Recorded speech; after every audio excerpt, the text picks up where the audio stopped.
Hi everyone, welcome back to Want to Step. I hope you all are doing great. So in today's episode, I'm gonna guide you on how you delete a Snapchat account. So to get started, go ahead and open up a Snapchat application and you'll be brought up with the camera section.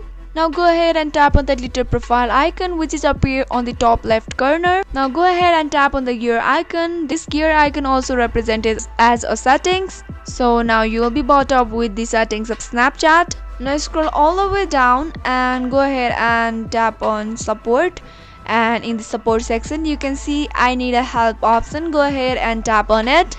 Now go ahead and tap my managing my account. So here you can see the option delete or reactivate my account. Tap on it.